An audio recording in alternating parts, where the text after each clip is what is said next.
Hello mga ka-retirates! Welcome back sa aking YouTube channel. Sa video na to ay share ko sa inyo ang aking trade sa buwan ng May. Ang trade na ito yung masasabi ko na it's a losing trade but I consider it as a good trade. If you are using CALMA strategy, you will be the judge kung para sa iyo if this trade is good or not. So, bago yan, intro muna tayo para mukhang pro, kahit newbie.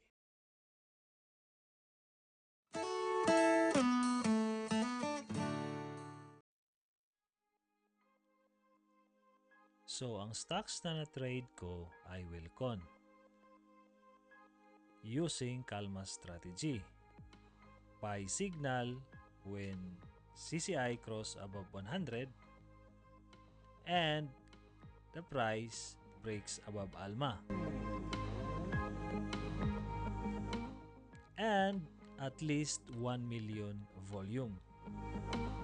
I entered yung first position ko na kalahati ng intended position on May 3, 2021 at 18 pesos per share. Then, at EOD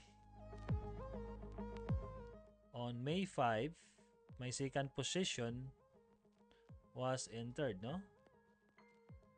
Nag-trans buying ako dito kahit konti lang yung aking buying power. So, May 5 at 1836.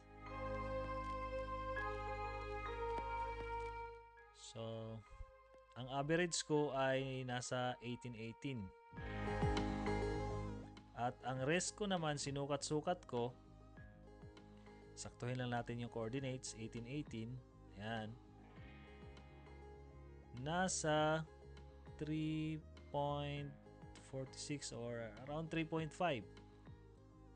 So, risk is 3.5.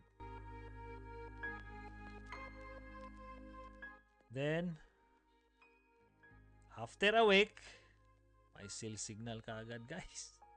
Pumula, kaya sold kaagad kalahating posisyon pagising ko. Mga alas 6 yata yun. So, sold kalahati. Wala na lumagpas na eh. So, second position ko, inantay ko EOD, wala below talaga. So, I sold on the same day at EOD 1730. So, risk is 3.5 pero umabot ako dahil yung ceiling average ko is 18 or 1735. So, I lost around 5%. 5.81.